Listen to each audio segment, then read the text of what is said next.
बिहार में पहले फेज की वोटिंग बस 17 या 18 घंटे बाद शुरू हो जाएगी। उससे पहले राजनीति एक जबरदस्त करवट बदल रही है। ऐसा लग रहा है जैसे कि कास्ट पॉलिटिक्स में तेजस्वी यादव का बाबू साहब वाला बयान जहां चर्चा में है, वहीं विपक्ष इस बात का मुद्दा बना रहा है कि एनडीए के पोस्टर में नीतीश कुमार क्यों गायब है। नीतीश कुमार के बच्चा पैदा करने वाले बयान पर लालू प्रसाद यादव के परिवार पर जो सीधा अटैक हुआ है उसके ऊपर भी हम चर्चा करेंगे और साथ साथ चिराग पासवान इस बात पर भड़क गए हैं कि उन्हें आखिरकार जमुरा क्यों कहा गया है। हमारे साथ इन तमाम मुद्दों पर बात करने के लिए बिहार के उप मुख्यमंत्री सुशील कुमार मोदी जी मौजूद हैं। सुशील जी, बहुत स्वागत है इंडिया टीवी पर आपका और उम्मीद है आप स्वास्थ्य लाभ कर रहे होंगे, बहुत जल्द ठीक भी हो जाएंगे। जी। सुशील जी, जिस तरह से बिहार के चुनाव में अब बयानबाजी जबरदस्त तरीके से सामने आ रही है, जहां पर बाबू साहब वाले बयान पर तेजस्वी यादव को घेरा जा रहा है, वहीं मुख्यमंत्री नीतीश कुमार जी के व्यक्तिगत बयान सुर्खियां बटोर रहे हैं। जो अब बातें कही जा रही हैं वो क्या बिहार के चुनाव के लिए नई नहीं है? नहीं, देखिए, राष्ट्रीय जनता दल का जो चरित्र रहा है वो सवर्ण जातियां और ऊंची जातियों को गाली देकर 15 साल उन्होंने राज किया। और रघुवंश बाबू जो राष्ट्रीय जनता दल के सबसे बड़े नेता थे जी, उनको अपने अंतिम दिनों में जिंदगी के इस्तीफा देना पड़ा, उनको पार्टी छोड़ना पड़ा। और परसों डिहरी के अंदर जिस तरह से तेजस्वी यादव ने राजपूत समाज के लिए शब्दों का प्रयोग किया है, ये अत्यंत ही आपत्तिजनक है। और ये वही राष्ट्रीय जनता दल है जिसने जब केंद्र की सरकार ने सरकारी नौकरियों में 10% का आरक्षण दिया था ऊंची जाति के लोगों को, तो सभी दलों ने समर्थन किया, लेकिन राष्ट्रीय जनता दल अकेली पार्टी है बिहार में जिसे इसका खुलकर विरोध किया। आखिर राष्ट्रीय जनता दल से हम जानना चाहते हैं, क्या बिहार के अंदर सवर्ण समाज के लोगों को रहने का अधिकार नहीं है? क्या केवल राजपूत, भूमिहार, ब्राह्मण, कायस्थ इन जातियों को गालियां देकर ही राजनीति हो सकती है? और ये कहना कि सीना तान कर लोग चलते थे उनके सामने, यानी आप क्या बताना चाहते हैं? सुशील जी, लेकिन तेजस्वी यादव का ये कहना है कि बाबू साहब का मतलब सरकारी अधिकारी है, क्योंकि बिहार में बाबू साहब राजपूत को भी कहा जाता है, ब्राह्मण को भी कहा जाता है, भूमिहार को भी कहा जाता है। नहीं, ये तो आफ्टर थॉट है, ये तो आफ्टर थॉट है। ये सरकारी कर्मचारी को बाबू साहब कोई कहता है क्या?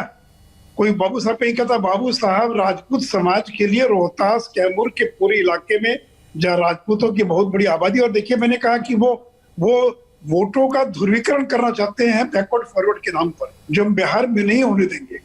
बीजेपी, जनता दल भी पिछड़ों की राजनीति करती है। क्या भारतीय जनता पार्टी आज जात की राजनीति नहीं कर रही? इस मुद्दे को इतना तूल देकर क्या आप जात पात की राजनीति को बढ़ावा नहीं देते? क्या आप राजपूतों को एक तरह से आह्वान नहीं कर रहे? आपने बयान दिया, ये बयान तो राष्ट्रीय जनता दल के नेताओं का बयान आया है, ये हम लोगों ने शुरुआत की है क्या? रघुवंश बाबू कौन थे? और मैं तो ये जानना चाहता हूँ कि आखिर ऊंची जाति के गरीब लोगों को 10% के आरक्षण देने का राष्ट्रीय जनता दल ने क्यों विरोध किया? इसका जवाब तो दे वो, और उनकी पूरी राजनीति भूरा बाल साफ करो। जो अपर कास्ट हैं उनके खिलाफ की पूरी, लेकिन ये 10% आरक्षण की बात तो आपके संकल्प पत्र में नहीं है। जो 11 आपके संकल्प हैं उसमें 10% आरक्षण की बात तो कहीं नहीं है, ऐसा क्यों? तो उसमें जरूरत क्या होता? अरे भैया, वो तो ऑलरेडी दे चुके हम लोग ना। ये तो ऑलरेडी बिहार के अंदर 10% का आरक्षण तो दे चुके, केंद्र की सरकार ने दे दिया। बिहार सरकार ने ऊंची जाति के गरीब लोगों को नौकरियों में 10% का आरक्षण दे दिया। तो जो दे चुके हैं उसको संकल्प पत्र में देने की आवश्यकता क्या है? लेकिन जवाब तो राष्ट्रीय जनता दल को देना है ना कि उन्होंने क्यों विरोध किया, आज भी क्यों विरोध कर रहे हैं और किस भाषा का प्रयोग कर रहे हैं वो। तो जातीय राजनीति के साथ साथ जो व्यक्तिगत टिप्पणी हो रही है, अब जरा उस पर चर्चा करते हैं। सुशील जी, नीतीश कुमार जी जितने संयमित नेता हैं, हम सब जानते हैं उनकी जबान कभी फिसलती नहीं, लेकिन जिस तरह की बातें वो कर रहे हैं और खास करके जो व्यक्तिगत टिप्पणी लालू प्रसाद यादव और उनकी पत्नी के ऊपर है, क्या ये सही है? बच्चों के लिए 6-7 बच्चे, ये बात सही है क्या? देखिए, जो लालू प्रसाद यादव के परिवार की जो संस्कृति रही, आखिर लालू जी से पूछिए कि अपने बच्चों को पढ़ाया क्यों नहीं? कर्पूरी जी के जमाने में कोई बच्चे नहीं पढ़ते, समझ में आ सकता था, लेकिन आज के जमाने में अगर तेजस्वी यादव केवल 9th भी पास नहीं कर पाए, बड़ा बेटा इंटर पास है, तो इसका जवाब तो देना पड़ेगा ना। और आज के समय में कोई व्यक्ति 8 बच्चे, 9 बच्चे, 9 बच्चे पैदा करें तो समाज उनसे पूछेगा कि नहीं पूछेगा? तो इसका पलटवार जब तेजस्वी कर रहे हैं और प्रधानमंत्री जी के परिवार से तुलना कर रहे हैं, तो क्या आप इसे सही मारेंगे? क्या तुलना? नहीं बताइए क्या प्रधानमंत्री तेजस्वी का बयान है कि प्रधानमंत्री जी के भी भाई बहन कई हैं, तो ये तो देखिए व्यक्तिगत टिप्पणी तो पूरे देश के लिए बड़ा दुर्भाग्यपूर्ण होगा। ये तो एक दर्जन नहीं ना है। उन्होंने तो क्या मानक प्रस्तुत किया है हिंदुस्तान के सामने। और नरेंद्र मोदी के पिताजी तो कोई प्रधानमंत्री या कोई राजनेता नहीं थे। लालू प्रसाद यादव तो बिहार के मुख्यमंत्री रहे, राबड़ी देवी बिहार की मुख्यमंत्री रही। इन बातों का जवाब उनको देना पड़ेगा ना। और तेजस्वी को यह भी बताना पड़ेगा कि आखिर 31 साल की उम्र में 53 संपत्ति के मालिक कैसे बन गए। आपने कभी नौकरी नहीं की, आपकी पुश्तैनी संपत्ति नहीं थी, आप क्रिकेट में फेल कर गए, पढ़ाई में फेल कर गए, और केवल 31 साल की उम्र में 53 से ज्यादा संपत्ति के मालिक कैसे बन गए? नहीं, ये सवाल तो बनता है, लेकिन जरा ये बताइए, मैं अगर इस सवाल को थोड़ा सा और आपके लिए पीछे ले चलूं, नीतीश कुमार जी ने यही सवाल 2017 के विधानसभा में लालू प्रसाद यादव या तेजस्वी से क्यों नहीं पूछा था? सुशील जी, अजय जी सार्वजनिक जीवन में है, इन बातों का जवाब देना पड़ेगा। बिल्कुल, चलिए तो मैं इस सवाल को थोड़ा सा घुमा देता हूं। नीतीश कुमार जी बिहार के मुख्यमंत्री बीते 15 साल से रहे हैं। नहीं, मैं इसका अजय जी इसका जवाब चाहता हूं। नहीं, बिल्कुल आप जवाब मांगिए। जवाब देने का अधिकार तेजस्वी यादव का है, सवाल पूछने का अधिकार आपका है। लेकिन हम तो बस ये आपसे पूछना चाहते हैं कि ये बताइए कि 2017 में जब नीतीश कुमार जी उप मुख्यमंत्री का पद दे रहे थे तेजस्वी यादव को, तब उन्होंने ये सवाल क्यों नहीं उठाए? आज क्यों उठा रहे हैं? जिसको घुमाइए नहीं, मैं नहीं, उनसे सवाल पूछिए कि आखिर में 53 संपत्ति के मालिक कैसे बन गए। चलिए ये सवाल आप उठाइए ना, इसका जवाब तो तेजस्वी यादव देंगे ही। लेकिन बुनियादी सवाल ये है कि जिस भाषा, जिस शैली का इस्तेमाल आज नीतीश कुमार जी कर रहे हैं, उस पर यह सवाल उठता है कि जिस व्यक्ति से बारे में हमेशा ये कहा जाता था कि वो अपना संयम कभी नहीं खोते, सुशील जी, कि आज लालू यादव जेल में क्यों बंद है, वो बताएंगे कि नहीं बताएंगे? बिल्कुल, लालू यादव अपने कर्मों का भुगतान कर रहे हैं। लालू प्रसाद यादव अगर आज जेल में हैं तो वो इसलिए क्योंकि उनके ऊपर भ्रष्टाचार के आरोप हैं, और उन आरोपों के लिए जो उनको सजा मिलनी चाहिए वो मिल रही है। इसका जवाब देना पड़ेगा ना। तो वो लालू प्रसाद यादव की वजह से जो भी हो वो एक अलग मुद्दा है। आज सबसे बड़ा मुद्दा तो यह है जो हम आपसे पूछना चाहते हैं, क्या आप नीतीश कुमार जी के सभी बयानों को सही मानते हैं? क्या जो भी बयान दे रहे हैं वो बिल्कुल सही है?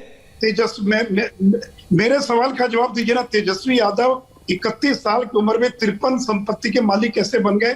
क्या वो IRCTC घोटाले की चार्जशीटेड नहीं है? क्या 750 करोड़ का माल उनका पटना में नहीं बन रहा था जिसको जब्त कर लिया गया?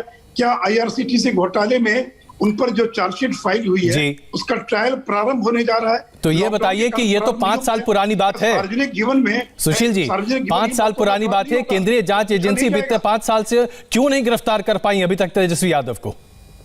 बेल पर, आपको मालूम है जी, क्या बेल पर हम आपका गिरफ्तार नहीं कर पाई? आखिर वो चार्जशीटेड है कि नहीं? चार्जशीट बता दीजिए। लेकिन ये बताइए कि वो जेल के भीतर क्यों नहीं है? उनकी 53 संपत्ति के, वो 53 संपत्ति के मालिक। खैर चलिए, इसका जवाब तो आरजेडी को देना चाहिए और तेजस्वी यादव को देना चाहिए। एक पत्रकार इसका क्या जवाब दे सकता है सुशील जी? लेकिन मैं आइए दूसरे बड़े मुद्दे पर आपसे सवाल पूछता हूं। यह कहा जा रहा है कि जेडीयू के खेमे में बहुत खलबली मची हुई है, क्योंकि जो पोस्टर लगाए जा रहे हैं भारतीय जनता पार्टी के द्वारा, उसमें प्रधानमंत्री का चित्र तो है लेकिन नीतीश कुमार जी का कोई चित्र नहीं है, और इसे लेकर जेडीयू के खेमे में जरा खलबली है। क्या खलबली है?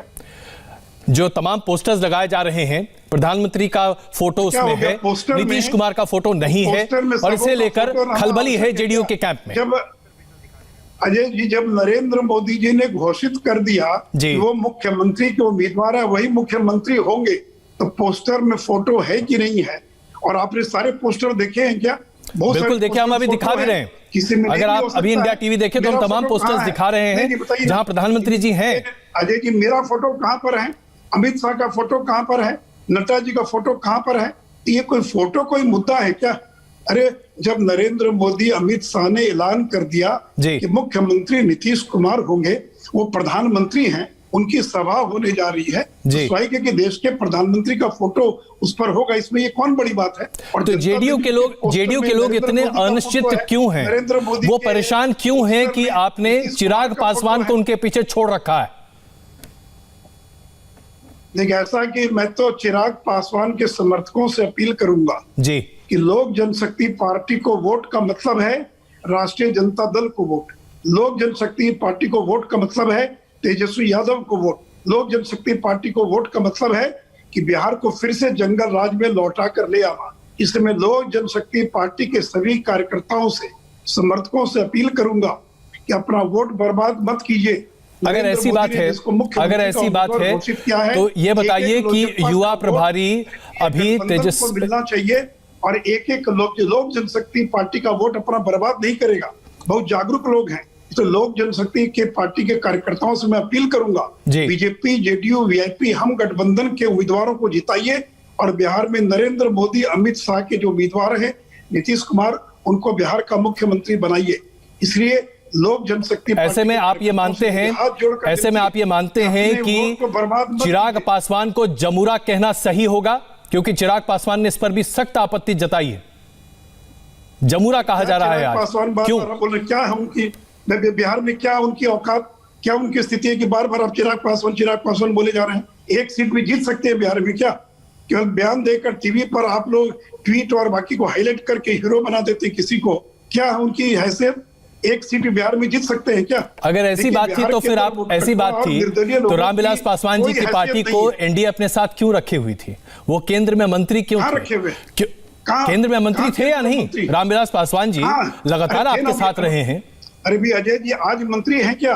आज तो है ही नहीं इस दुनिया में, कैसे मंत्री रहेंगे? तो एनडीए गठबंधन है जी। आज बिहार में एनडीए गठबंधन में कहां लोक जनशक्ति पार्टी? 4 पार्टी है बिहार के गठबंधन में, लोक जनशक्ति पार्टी नहीं है। आज से 1 महीने पहले तक तो आप लोग साथ ही में थे। जनशक्ति पार्टी थे ना, कल न थे, आज तो नहीं है ना। अभी कल थे, आज नहीं है, यही ना सच्चाई है। अगर होते तो नरेंद्र मोदी, अमित शाह कहते ना कि लोक जनशक्ति पार्टी बिहार के गठबंधन में शामिल है। इसलिए मैं जो लोक जनशक्ति पार्टी के समर्थकों से अपील करूंगा, अपने वोट को चिराग पासवान ने फिर लालू के जंगल राज को लौट कर मत आने दीजिए और बिहार में हम उस पर भी बात करेंगे। हम बिहार के विकास के बारे में भी आपसे चर्चा करेंगे, लेकिन पहले जरा राजनीतिक बयानबाजी चर्चा कर ले रहा हूं। वोट देने का काम इंडिया टीवी पर चिराग पासवान ने सीधे तौर पर आपके ऊपर आरोप लगाया था और उसको मैं दोहरा रहा हूं। उन्होंने कहा था कि नीतीश कुमार जी बड़े ही डिक्टेटोरियल स्टाइल में काम करते हैं, सिर्फ और सिर्फ नौकरशाही पर भरोसा करते हैं। और आपके बारे में व्यक्तिगत तौर पर चिराग पासवान का यह कहना था कि आप हुआ करते थे एक जमाने में रामविलास पासवान जी के बड़े अच्छे मित्र, लेकिन आजकल आपने पलटी मार ली है और आप पिछलग्गू हैं नीतीश कुमार के। यह कहना था चिराग पासवान का इंडिया टीवी पर। पलटी किसने मारा वो तो बिहार की जनता जानती है ना। अगर मैं डिप्टी सीएम हूं तो आप मुझे जो गालियां देना दे दीजिए, स्टेपनी कर दीजिए, पिछलग्गू कर दीजिए। मैं भी आपको कह सकता हूं कि आप रजत शर्मा के पिछलग्गू हैं। ये कोई भाषा, कोई वाक्य है क्या?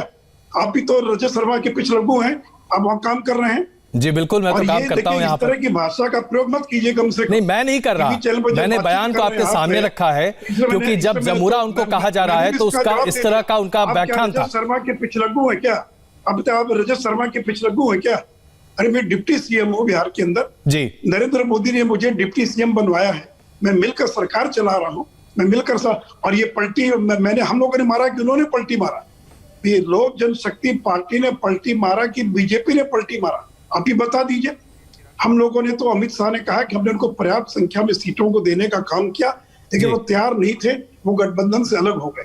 अब वो अलग हो गए, अब उनको जो गालियां देना, जो बोलना बोले, वो उनको भी 10 तारीख के बाद मालूम पड़ जाएगी कि उनकी हैसियत क्या है।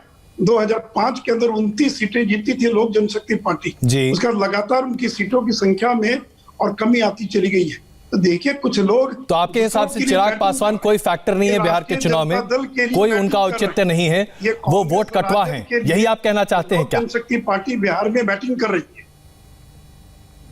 आप इस बयान पर कायम हैं कि वो वोट कटवा है, वोट काटते हैं, इसीलिए वो इस बार खड़े हैं चुनाव में? मैं वोट कटवा ही नहीं, मैं कह रहा हूं कि वो केवल वोट कटवा नहीं, वो राष्ट्रीय जनता दल और कांग्रेस की राजनीति कर रहे हैं। उनका एक ही टारगेट है कि बिहार में बीजेपी की सरकार ना बने। वो कहने को तो है कि मैं नरेंद्र मोदी का हनुमान हूं, लेकिन वो लंका जलाने, वो अयोध्या जलाने में लगे हैं, लंका जलाने के बजाय। तो 10 तारीख के बाद ऐसे लोगों की हैसियत और मालूम पड़ जाएगा कि बिहार में जब एक भी सीट वो नहीं जीत पाएंगे। और बिहार में उनके जैसे बहुत सारी पार्टियां हैं, पप्पू यादव की भी पार्टी है, बसपा भी खड़ी है, ओवैसी की भी पार्टियां हैं।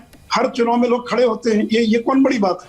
सुशील जी, 2-4-5 वोट काट कर घर बैठ जाते हैं। सुशील जी, आपने बिहार के विकास की बात की और घोषणा पत्र भी आपका हमने देखा, संकल्प पत्र, जिसमें पहली बात जो है वो सीधे तौर पर है कि हर बिहार के निवासी को मुफ्त में कोरोना का वैक्सीन दिया जाएगा।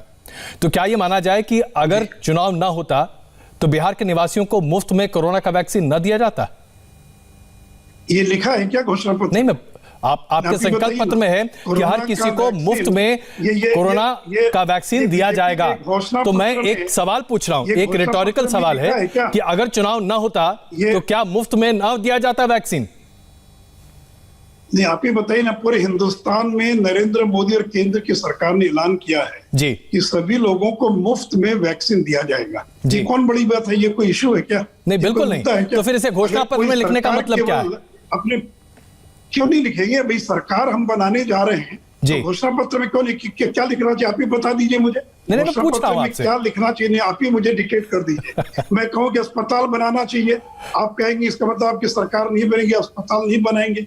हम कहेंगे एम्स बनाना चाहिए, आप कहेंगे कि घोषणा पत्र में आपने नई सरकार में तो एम्स नहीं बनेगा। ये कोई लॉजिक है क्या? मैं तो नहीं समझता ये कोई लॉजिक है। अरे भाई, पूरे दुनिया के अंदर वैक्सीन मिलने जा रही है। जब वैक्सीन आएगी, बिहार हो, यूपी हो, कोई हो, लेकिन बिहार का चुनाव है। हमने अपने घोषणा पत्र में इसका उल्लेख किया है कि अगर केंद्र की सरकार कोई नॉमिनल शुल्क भी लेगी तो भी हम गरीब लोगों से, आम लोगों से कोई शुल्क नहीं लेंगे। इतनी तो साधारण बात कही गई है। कोई दवा के लिए शुल्क वाली बात, शुल्क वाली बात, कोई पैसा लेता है क्या? चलिए, मैं एक सवाल और आपसे पूछना चाहता हूं, वक्त जरा कम है इसलिए। आपने विकास की बात की और विकास हुआ है बिहार में, इसमें कहीं कोई दो राय नहीं है, लेकिन जरा यह समझा दीजिए कि बीते 15 साल में भारत में एक औसत आदमी की आमदनी 90,000 रुपए प्रति वर्ष से बढ़कर 1,35,000 रुपए हो गई, लेकिन एक बिहार का रहने वाला निवासी बीते 15 साल में उसकी आमदनी 32,000 रुपए से बढ़कर 44,000 रुपए प्रति वर्ष हुई है।